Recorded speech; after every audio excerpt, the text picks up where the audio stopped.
Assalamualaikum warahmatullahi wabarakatuh. Bertemu lagi dengan Ibu dan kita sekarang akan mempelajari kalor, asas Planck, dan perpindahan kalor.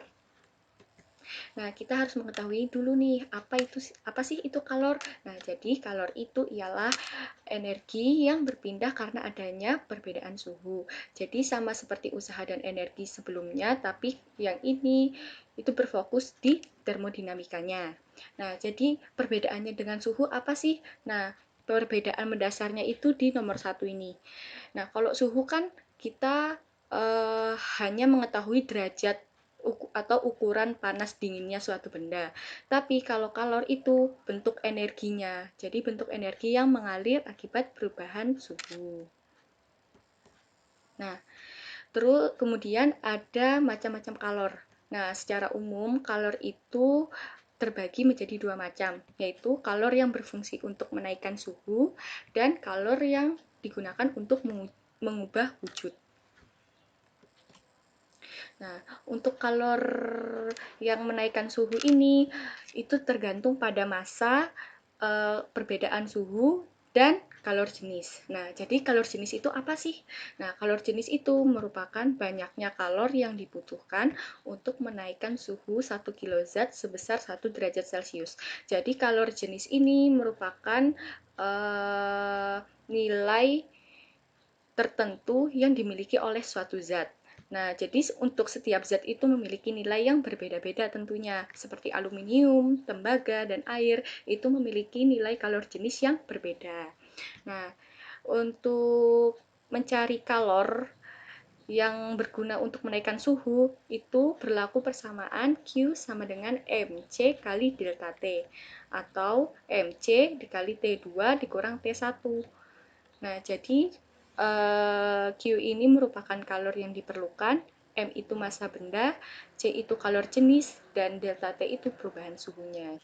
Nah, selain kalor jenis juga ada yang namanya kapasitas kalor. Nah, jadi apa sih itu kapasitas kalor? Nah, kapasitas kalor itu merupakan banyaknya kalor atau banyaknya energi yang diperlukan untuk menaikkan suhu benda sebesar 1 derajat Celcius.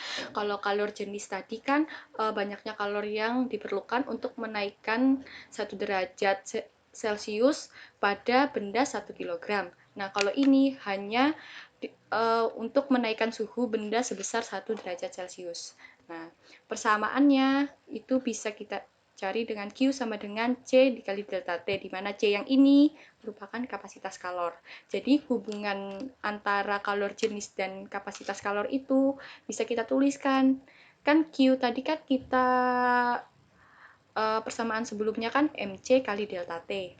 Nah, untuk yang Q ini kan C delta T. Nah, sama. Kemudian kita bisa coret delta T-nya. Jadi, M massa dikali kalor jenis sama dengan kapasitas kalor. Jadi, atau C atau kalor jenis sama dengan kapasitas kalor dibagi dengan massanya. Nah, jadi bisa kita lihat hubungannya bahwa kalor jenis dan kapasitas kalor itu adalah hubungannya itu berbanding lurus. Dan kalor jenis itu berbanding terbalik dengan massanya. Nah, yang kedua yaitu kalor untuk berubah wujud. Kalian pernah lihat kan es jika kita biarkan di ruangan itu nanti akan mencair menjadi air, atau saat kita merebus air pasti nanti ada air yang berubah jadi uap. Nah, itu bisa kita tulis sebagai kalor untuk merubah wujud. Nah, jadi ini merupakan proses dari perubahan wujudnya. Nah, kalor yang digunakan untuk merubah wujud itu disebut dengan kalor laten. Nah, selama kalor merubah wujud ini tidak ada perbedaan suhu. Jadi kalor itu difokuskan hanya untuk merubah wujudnya saja, tidak ada perbedaan suhu. Nah, untuk persamaannya bisa kita tulis sebagai Q sama dengan M dikali L. Nah, L itu merupakan nilai dari kalor laten.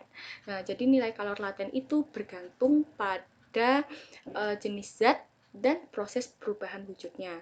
Nah, misalnya kalau dari es ke air tadi, nah itu dinamakan kalor lebur karena es itu prosesnya kan melebur atau mencair. Nah, jadi dinamakan kalor lebur. Atau tadi saat merebus air tadi dari cair ke gas. Nah, dari cair ke gas tadi kan menguap. Nah, itu dinamakan kalor uap. Seperti itu. Kemudian, nah, untuk contoh soalnya. Berapakah banyak kalor yang diperlukan untuk mengubah 2 gram es pada suhu 0 derajat Celcius menjadi uap air pada suhu 100 derajat Celcius. Nah, diketahui kalor jenis airnya itu 4.200 Joule per kilogram Kelvin. Kemudian kalor lebur esnya itu 336 Joule per gram dan kalor uapnya itu adalah 2.260 Joule per gram. Solusinya, untuk merubah 2 gram es pada suhu 0 derajat tadi, maka terdapat 3 tahapan proses. Nah, yang pertama, yaitu kan tadi es. Nah, es tadi harus dirubah menjadi air dulu kan. Nah, maka nanti akan berlaku kalor laten atau kalor lebur. Kemudian yang kedua, setelah jadi air, maka dia suhunya bisa naik. Nah, berarti menaikkan suhu 0 derajat Celcius sampai 100 derajat Celcius. Kemudian setelah 100 derajat Celcius, nanti kan airnya kan tinggal menjadi uap air. Maka nanti proses yang ketiga yaitu merubah air menjadi uap air. Nah, jadi kita gambarkan grafiknya seperti ini. Ini yang pertama tadi yang mengubah es menjadi air, ini kalor latennya atau kalor leburnya, kemudian mengubah suhu air dari 0 derajat Celcius menjadi 100 derajat Celcius, ini yang kedua. Nih. Dia naik ya. Kemudian yang ketiga itu mengubah air menjadi uap air. Ini. Jadi suhunya tetap. Ini suhunya tetap kan? Ini. Dan esnya juga suhunya tetap. Nah, kemudian kita bisa menghitung kalornya. Ya, untuk kalor yang pertama, misalnya kalor laten yang pertama ms dikali dengan kalor lebur es 2 gram dikali 3.336 sama dengan 672 Joule. Kemudian yang Q2 masanya dikali kalor jenisnya dikali dengan perubahan suhunya. Nah, tadi kan kita lihat C-nya ini kan dia kilogram, dalam bentuk kilogram. Kalau S tadi kan sudah bentuk gram. Kalau kalor jenis tadi ini dia bentuknya kilogram. Jadi otomatis masanya itu kita ubah menjadi kilogram juga. Jadi 10 pangkat min 3. Seperti ini, masukkan jadi 840 Joule. Kemudian kalor yang ketiga, massa dikali dengan kalor uapnya 2 dikali 2260 sama dengan 4520 Joule. Jadi tambahkan semua prosesnya ini. Q1 ditambah Q2 ditambah Q3, jadi didapatkan 6032 Joule. Nah, jadi kalor yang diperlukan untuk mengubah 2 gram es pada suhu 0 derajat Celcius menjadi uap air pada suhu 100 derajat Celcius ialah 6032 Joule. Nah, kalian pernah tidak mencampurkan air panas dan air dingin? Kemudian airnya kan menjadi hangat. Nah, ini merupakan penerapan dari asas Black. Nah, asas Black sendiri menyatakan bahwa dalam sistem tertutup terisolasi, kalor yang dilepaskan oleh benda bersuhu tinggi itu akan sama dengan kalor yang diserap oleh benda bersuhu rendah. Nah, jadi persamaannya bisa kita tulis sebagai Q dingin ditambah Q panas sama dengan 0, atau kalor yang dingin ditambah kalor panas sama dengan 0. Ini merupakan bentuk dari kesetimbangan termal. Jadi, jika dijumlahkan harus 0. Seperti itu. Kemudian, Q dingin sama dengan negatif Q panas. Kenapa jadi negatif? Karena kan kalor panas itu nantinya akan melepaskan kalor ke benda yang bersuhu rendah. Nah, makanya dia negatif. karena dia nantinya akan melepaskan kalor. Dan yang dingin nanti kan dia akan menyerap kalor. Nah, kalau dia menyerap kalor, berarti nanti dia positif. Nah, jadi bisa kita tuliskan bersamanya MC delta T atau M1 kali C1 dikali T1 dikurang T sama dengan negatif M2 kali C2 dikali T2 dikurang T, di mana T-nya itu merupakan suhu akhirnya atau suhu campurannya. Seperti itu. Nah, kemudian ada contoh soal. Sepotong besi panas bermassa 1 kg dan bersuhu 100 derajat Celcius dimasukkan ke dalam sebuah wadah yang berisi air bermassa 2 kg dan bersuhu 20 derajat Celcius. Berapa suhu akhir dari kedua sistem ini? Dari sistem ini. Nah, diketahui kalor jenis besinya itu 450 Joule per kilogram derajat Celcius dan kalor jenis air itu 4200 Joule per kilogram derajat Celcius. Nah, solusinya kan besi tadi bersuhu lebih tinggi daripada air, maka besi tadi akan melepaskan kalor ke air.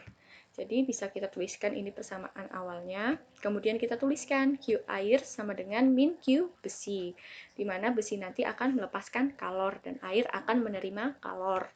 Kita tuliskan lagi M air dikali C air kali ini sama dengan negatif M besi kali C besi kali ini.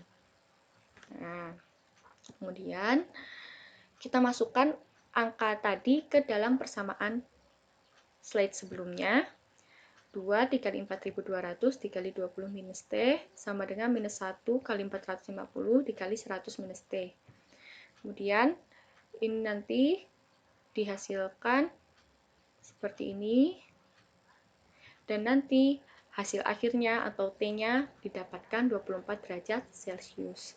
Jadi suhu akhir campurannya atau suhu di sistem besi dan air tadi akan menghasilkan suhu sebesar 24 derajat Celcius. Seperti itu.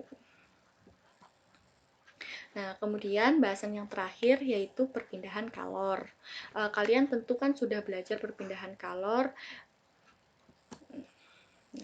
Ada 3 jenis-jenis perpindahan kalor, yaitu konduksi, yang perpindahan kalornya itu melalui zat perantara, namun zatnya tidak ikut berpindah atau bergerak. Misalnya, saat kita memanaskan besi, nah, dia kalornya itu berpindah ke besinya, berpindah ke besi.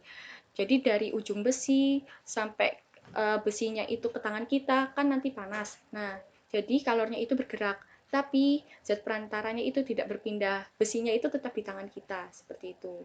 Tidak berpindah kemana-mana. Kemudian konveksi. Konveksi itu merupakan perpindahan panas disertai dengan perpindahan zatnya. Konveksi terjadi melalui aliran zat, sehingga konveksi dapat terjadi pada zat cair dan gas. Contohnya seperti angin darat dan angin laut. Itu kan anginnya juga berpindah-pindah kan. Nah, seperti itu. Terus juga ada radiasi.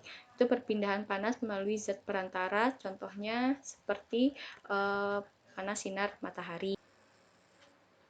Nah, kemudian ada konduksi.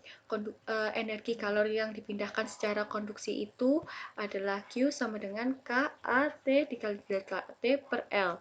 K itu merupakan konduktivitas termal dari suatu zat. Jadi, setiap zat itu memiliki nilai konduktivitas termal yang berbeda-beda.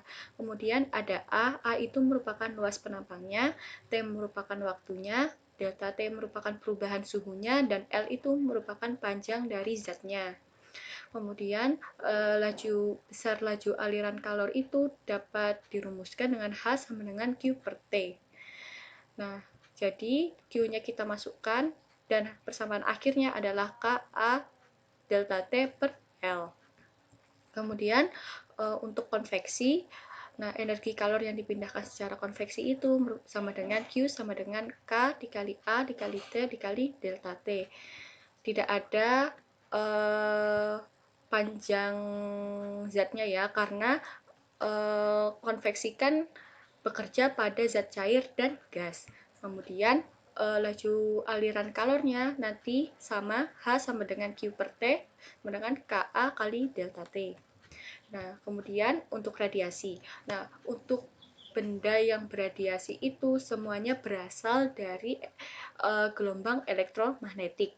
Nah, jadi energi kalor yang dipindahkan secara radiasi ini nantinya akan sebesar Q sama dengan E dikali sigma dikali A dikali T pangkat 4 dikali T. Nah, di mana E nanti ini merupakan emitivitas. Emitivitas itu merupakan nilai keterserapan dari benda. Kemudian sigma ini merupakan nilai konstanta yang nilainya itu adalah 5,67 dikali 10 pangkat minus 8 watt meter kuadrat per Kelvin pangkat 4. Kemudian A ini merupakan luas penampangnya, T besar ini merupakan suhunya, dan T kecil ini merupakan waktunya. Nah, jadi untuk aliran kalor dalam satuan waktu itu H sama dengan Q per T sama dengan E sigma A kali T pangkat 4. Untuk intensitasnya itu nanti bisa kita tulis R sama dengan E dikali sigma dikali T pangkat 4. Untuk lebih jelasnya nanti akan kita pelajari pada bab gelombang elektromagnetik. Kemudian contoh soalnya. Batang logam yang sama ukurannya tetapi terbuat dari logam yang berbeda disambung. Suhu pada logam 1 sebesar 50 derajat Celcius dan di logam 2 sebesar 0 derajat Celcius. Jika konduktivitas thermal logam 1 4 kali lebih besar, maka suhu pada sambungan dari kedua logamnya adalah. Nah, pertama kita ilustrasikan dulu dalam gambar untuk mempermudah menyelesaikan soalnya. Nah, ini ada logam 1 dan logam 2. Nah, di ujung sini ini 50 derajat Celcius. Nah, untuk T2-nya ini di ujung ini itu 0 derajat Celcius. Nah, maka suhu di tengah-tengahnya ini berapa jika nanti K1 itu 4 kali lebih besar daripada konduktivitas thermal yang logam 2. Nah, kemudian kita tuliskan persamaannya yang tadi. Nah, K A1 kali T kali delta T per L1 sama dengan K2 dikali A2 kali T delta T per L2. Nah, karena batang logamnya kan tadi katanya memiliki ukuran yang sama. Nah, otomatis nanti luas penampangnya juga akan sama. Dan kemudian T-nya kan juga dipanaskan dalam selang waktu yang sama. Maka bisa kita coret A-nya, T, dan L-nya. Kemudian sisa K1 kali delta T sama dengan K2 dikali delta T. Kemudian delta T-nya nanti kita ganti seperti ini. T1 dikurang T, terus K2 T dikurang T2. Jadi seperti ini, 4K2 sama dengan 50 derajat Celcius dikurang T sama dengan K2 T dikurang 0. Dan nantinya hasil akhirnya didapatkan 40 derajat Celcius. Maka suhu di tengah-tengah ini nantinya sebesar 40 derajat Celcius. Seperti itu. Nah, terima kasih telah menyimak video Ibu. Ibu akhiri. Wassalamualaikum warahmatullahi wabarakatuh.